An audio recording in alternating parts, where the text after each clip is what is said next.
Hello बच्चों, let's read the question. Two satellites S1 and S2 revolve round a planet in a coplanar circular orbit in the same sense. Their period of revolution are 1 hour and 8 hours respectively. The radius of the orbit of S1 is 10⁴ km and angular speed of S2 as observed by an astronaut in S1 is option A pi by 2, option B pi by 3, option C pi by 4 and option D pi by 6. Now key concept for this question is, यहाँ पे हम दो की concept use करेंगे. एक तो है आपका Kepler's law for planetary motion and दूसरा है एक रिलेटिव वेलोसिटी या रिलेटिव स्पीड का कॉन्सेप्ट भी हम यूज करेंगे. गिवन देख लेते हैं क्या क्या दिया है. S1 एंड S2 दो सैटेलाइट है, तो पहले हम S1 के लिए देख लेते हैं. फॉर S1 के लिए सैटेलाइट S1 के लिए दिया है that is T1 time of revolution 1 hour है. रेडियस की वैल्यू R1 ले लेते हैं 10⁴ किलोमीटर है. वैसे ही सैटेलाइट S2 के लिए देख लेते हैं. T2 की वैल्यू है 8 आवर. R2 रेडियस गिवन नहीं है.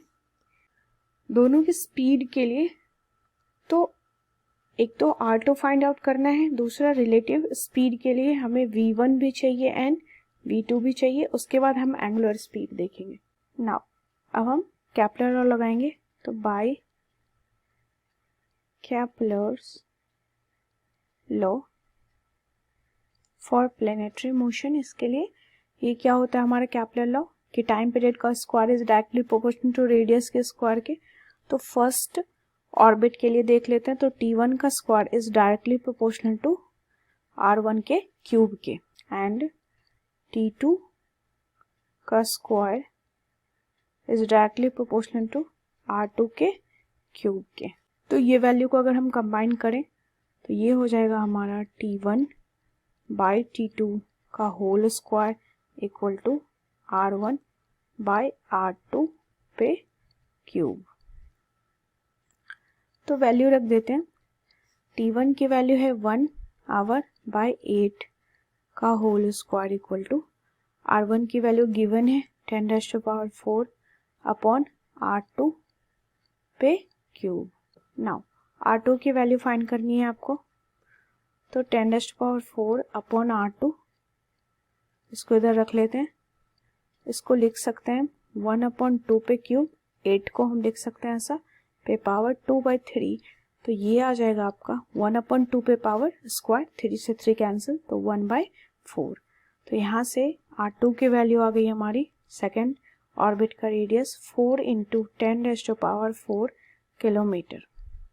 नाउ अब हम यहाँ V1 एंड V2 देख लेंगे. तो V1 क्या होगा distance upon time that is first का देख रहे हैं तो 2 पाई R1 upon T1.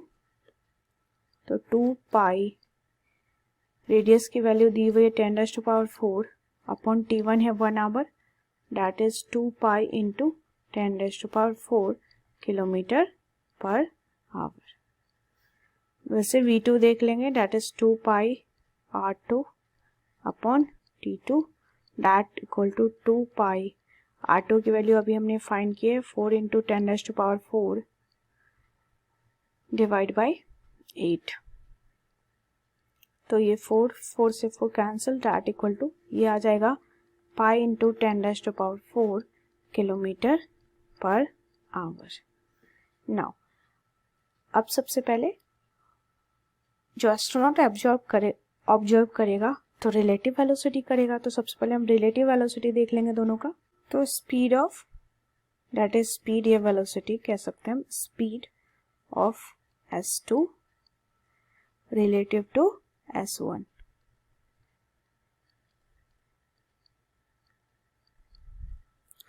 That equal to speed देख रहे हैं से मैग्नीट्यूड देखेंगे V2 माइनस V1 का मैग्नीट्यूड दैट इज V2 की वैल्यू है 10⁴ पाई × 10⁴ माइनस 2 पाई × 10⁴. तो ये आ जाएगा माइनस में, लेकिन सिर्फ मैग्नीट्यूड है तो पाई इंटू 10⁴ किलोमीटर पर आवर। ये आ गया आपका स्पीड। अब यहाँ से हम एंगुलर स्पीड देख लेते हैं। एंगुलर स्पीड की value, angular speed equal to omega, relative देख रहे हैं तो ओमेगा आर लिख सकते हैं सिंबल में। तो रिलेटिव वेलोसिटी देख लेते हैं, that is v2 minus v1। इसका मॉड ले लेंगे हम, जो रिलेटिव आया है, divide by r2 minus r1। तो ये हो जाएगा हमारा मैग्नीट्यूड। स्पीड देख रहे हैं इसीलिए सबका मॉड ले रहे हैं। तो ओमेगा आर इक्वल टू, ये रिलेटिव आ गया है, पाई इंटू 10⁴।